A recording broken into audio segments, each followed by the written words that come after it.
spoil. And welcome to the first of what we hope is a series of sofa sessions here. Bridgend's latest export, Edit the Tide. Hello. What's happening? Hey. Please introduce yourselves. I'm Rob. I'm playing guitar. I'm Dave, play bass. I'm Gav, lead guitarist. Ben, vocals. Rudy. Drums. Gents, welcome to the sofa. We first met a few months ago, October wasn't it, at the mini Station 18, and you come out of the blue for us guys. I think one of our team, Tom, recommended you, we booked you, and it was just like, wow, you really justified that. And just tell us a bit about where you're coming from. Yeah, I mean, I think it was, it was a series of small increments really for us. From April last year, we released a song. We'd been planning it and recorded it probably 5 or 6 months before that. Yeah. So there was quite a bit of time in between it. We'd done a couple of songs then, and basically by that time then, the summer, we were trying to get into the gigging season and stuff. And obviously Tom had seen us from another show. Our first gig. Bunkhouse. Bunkhouse was the first one. And then he got in touch and recommended us through the team, the station team and stuff. So We trusted his judgment, and it was a bloody good call. yeah, it was right. It was a good place to I play. really enjoyed that. We had a banging gig. It was definitely the most enjoyable one for me, being on stage with other people, being so new to it all and stuff, So the setup we had on the day, hospitality and everything you showed us, it was all fantastic. Because you've got a third single just due out in a week with a bit of time left. The video's coming out week Friday, and it'll go out on all streaming platforms this Friday. Yeah, which will probably be last Friday when we release this Yeah, video, thinking about that's right. timings. Yeah. But so the debut single, which you alluded to, Strange is Cool, was a lyric video for that. And you really ramped it up with the second song, Skylines, which really started to weave tale and video work. I don't know, if you just pitch somewhere on sites between Bullet from the Valentine and those Damn Crows, obviously both fellow Bridgend bands. Yeah, boys that we all grew up with and being in bands. There's quite a lot of intertwining that goes between members. Gav's been in bands with Ronnie, previously Misconduct and stuff. I've been in bands with Jay originally, and stuff like that before Bullet. And, I think all the boys have met them, grown up with them, been to parties with them, done all the, done all the stuff that comes with along with it and stuff. I definitely grew up watching the boys party and like that. So I mean, the talent runs strong in the valleys, doesn't it? There's definitely something in the water over here in South Wales. Yeah. Where do you draw your inspirations from? We're all really kind of varied, aren't we, really? Yeah, What we're into and... Yeah. really broad question that is, like, I suppose, which is why I suppose collectively we sort of Make a blend, but also like for a long time I struggled to put my finger on it where we sat, like, you know what I mean, sort of thing, which is a good thing in a way. Yeah. Do you know what I mean? For sure. But I think for us it was a case of me and Rudy in previous bands, obviously it's kind of a cool stage to where we got to where we are now. Yeah. From different incarnations, different bands, cover bands. There were times that we hadn't seen each other for years, but we still stayed in touch. But we weren't doing music, maybe even 4 or 5 years for a while. Then me and Gav started jamming again, cover bands. Dave had been in college with me previously, like 20 years ago, so we'd fallen out of touch, God knows, years and years. I mean, I was on Facebook as you do, but and I think for us it was a case of where does it sit, because we were metal, then we went into more of a progressive rock, didn't we? Yeah. Dave was coming from more hard metal, wasn't he? Yeah, kind of like a bit of a new metal vibe in my last band when I was up in Stoke, but I think we got a good mixture going on. having listened to the previous two singles and had a really nice sneak preview of the forthcoming single, which we'll get to in a moment. How do I describe it? Heavy melodies? Yeah. Yeah. Yeah. Like that. We're big on the old vocal harmonies, and Yeah. that's our kind of, our That's main the thing thing. that comes across, I think, in the songs is big, strong harmonies and Big melodies. choruses, Yeah. big Very, choruses, big harmonies, big strong melody lines, but not trying to blend influences in the melody lines as well, because there's stuff that goes back to Genesis, Phil Collins, Michael Jackson, Queen, that's in there, and then even stuff like, I used to listen to like the Beatles and Sam Cooke, stuff like that, So I think it just sits in your brain, and when you write with the boys, and you've written for such a long time together, it starts to just come up in the music and itself. And you want to try and stay apart, because in this industry you've got to try and be a little bit Have something different. Absolutely. You've got, there's definitely a sense of identity coming through, and within the second video, filmed up at the Bulk, just above Nanty Moyle, there's a definite sense of pride as well in culture and identity. well, we're all Valley boys, aren't we? Yeah. So I can see where you're coming from with that. It's definitely, this is my home, like, so literally we were filming on the Bulk, is my parents' place, like, so I think we caught that morning perfectly for that video, Yeah. and I think it just showed in the video. We were just all landed Yeah. with how it came out, and like the setting and the scene with the time that we chose to do it, We hadn't been to sleep, and Yeah. we It was just a banging night, to be honest. We lit the fire and just had a few cans and got a bit drunk throughout the night, like, and we didn't end up going to bed. We were just listening to music all night and having a laugh with the boys. And come 4 o'clock and crack on the film. our Waking everyone videographer, up across it was the valley. amazing. Oh, It was just cracked first light, and it was like, right, we gotta get. And so we woke Rudy up from the van because he was crashed out in the back of the van. And For an we were like, hour. oh, let's go. So we were like setting everything up then, and it was just coming over. So that's how we've got the silhouette shots that Yeah. show into the. There's yeah. that really dramatic one of Yeah. you side on, Ben. Yeah, we couldn't have had it any better with the video, like, on that. It was perfect, like, it just wouldn't have been the same, I think, if we'd had a morning when it was just a bit cloudy and overcast and shit, like, so. Typical Valley day. Typical Valley, Yeah. yeah. A typical Valley day, We were yeah, very so, lucky. yeah, somebody was watching over us that day, I think, but, it was good, yeah, definitely. But within that song, Skylines, there's a real strong message and underlying beating heart. Yeah, there's a tale there, definitely. a Yeah. tale. And you watch the video, and it's about life struggles, and it wraps up with Yeah, so there's a mental health element to it. I mean, all of us lads here, and I think obviously we've discussed ourselves before previously about men's mental health and how important it's become. incredibly People so. talk about it, and that it kind of came through naturally.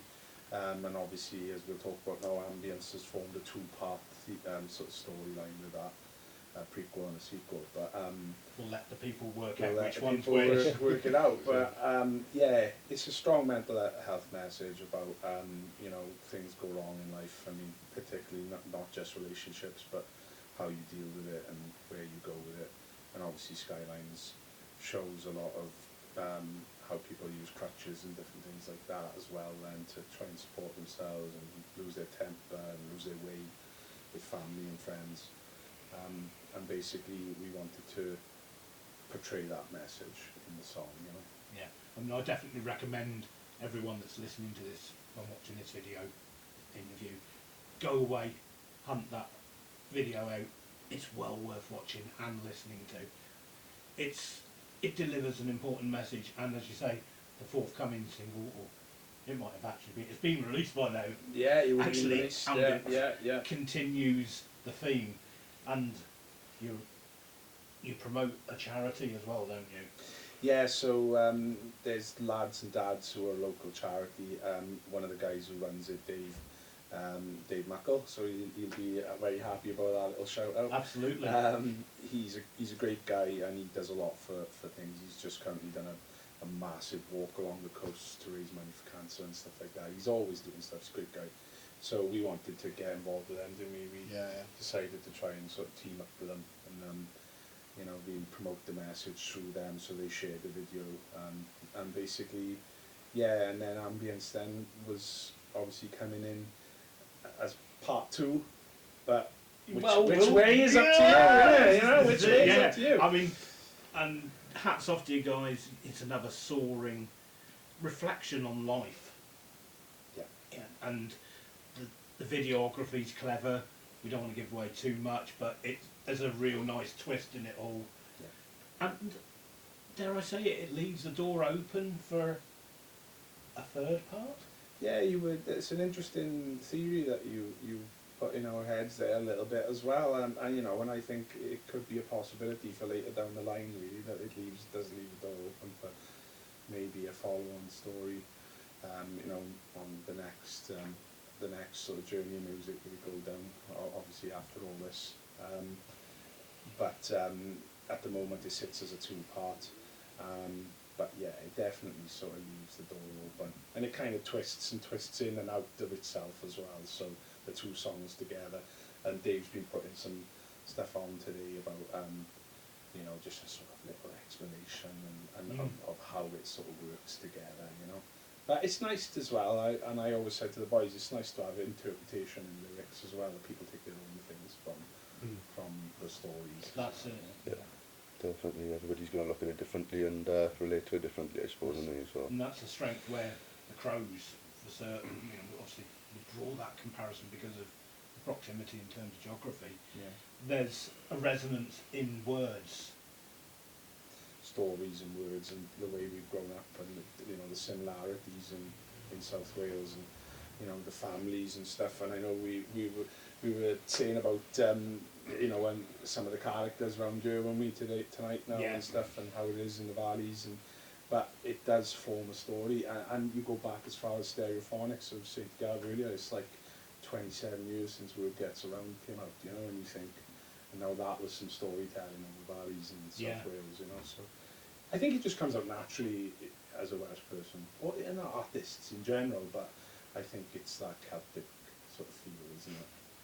Definitely. I mean, Springsteen, obviously not Welsh, but he certainly made a living telling a tale. Tom Petty, Dylan, all the greats. Yeah, relate it to people, make it about not just yourself, but it can be, you know, portrayed in a great way for other people as well. I think that's important. You've got to have a message in it. Definitely, definitely. And these 3 singles, they're the lead up to end of April and a forthcoming debut EP, I understand. Yeah. That's right. We've got a debut EP's coming out 26th of April. So we've got 5 songs, including Ambience, and then we're going to plan on releasing another 2 of the songs on the lead up to the end of April. Another 2 music videos. Don't think they're really going to be linked wise this time, but yeah, we're looking forward to just getting, you know, showing what we're about and showing more diversity, and you know, there's some quite big, you know, big songs on there, big choruses, and yeah, it'd be nice to just And finally there's get lots more ideas in the bag as well. Oh yeah, Sweet. Lots. Yeah, So we're we're all ready and itching now to sort of just get number 2 down. Yeah, just get the wheels moving faster yeah, again. the wheels like, are moving fast with that Yeah. already. We got some, you know, some good ideas that come through from all of us, all of really. us, yeah. So that's happening, because that's the thing, like a lot of this was recorded. By the time we release it, it's almost been, Yeah. it would be, a year, is it? No, April to I'm not sure. previously, Yeah. 18 months. Yeah. It would be 18 months. Wow. So that's how far in advance it is. I mean, obviously, PR and different things, it changes the time scales, obviously, as well, which has been new for a lot of us with the PR and stuff. But, you know, that just gives it that build-up then, doesn't it, and stuff. But, Test your yeah. patience. There's plenty going on, and the EP's obviously called Reflections in Sound. So that's a story. Every song has got a story basically as well. So and that's it's about reflecting on life then and putting it out in the music. Yeah. I understand there's a really important piece of punctuation in that album, EP title. That's Rudy's Welsh's house. Wordplay. His quirks. Yeah. Reflections in sound. Comma, sound. Yeah. Nice one, sound. Yeah, Wicked. it's like a running joke with the band. We always mess about the punctuation. It's like, why did you put a comma there? You completely change it. Reflections in. So you could have reflections, comma. Sound. Sound. First one With a is question probably the mark. church hall. There's a sign that said, do not run down the stairs, and put a comma in, and so, we took it out. And I said, donut, run down the stairs. Would there been any chance that was written by your beloved friend Margaret from last week? Good old Margaret. Thank you, Margaret. I mean, now I've mentioned it, you've got to tell the story. Oh man. So it goes back to what we were talking about with characters and stuff. But we generally use a place in Bridgend called Cariad, and unfortunately there was a bit of a fire there last week. They're all safe, everything's great, obviously, but we couldn't use it. So we went to a little local place in Blackmill, which we've used before me loads of times and stuff. Funny enough, one of the first times Ben joined us singing, there's pictures that came up on Facebook Memories, was in this building. So there's a character, Margaret, and she is a character. So it's one of those things with Welshisms where they put a little sign by the tap and by the sink that says, if you find the water is discoloured, please run it and you'll find that it'll be okay. Thank you, Margaret. So of course all week now we're like, Gavin, now did you put that tea bag in the bin now? All the best, Margaret. But it's characters, isn't it? That's It what is, like. you know, and I'm sure you're going to weave more and more of these characters. Yeah, I think it's important to these people as well, you know, and how they're, like, one of the songs is written about COVID, which was obviously a big thing that's happened to us in the past 5 years. The second single is going to be, isn't it, Unite and Rebel.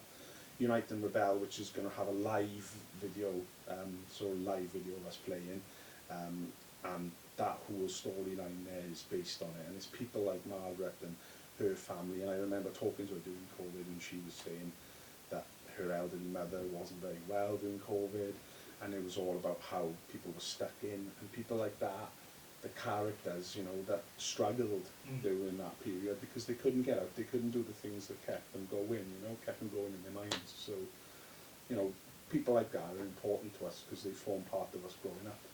I mean, you and Nan, flipping out, but, you know, it's one of the first places I ever gigged when I was 17, you know, which is over 300 years ago now. Because his Nan owns the pub still up the road here, and, you know, and she's That's at the top end of Nancy. Sue, man. Ben!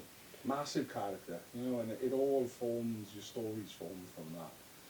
And your humour, your sense of humour and your family background, you know, so.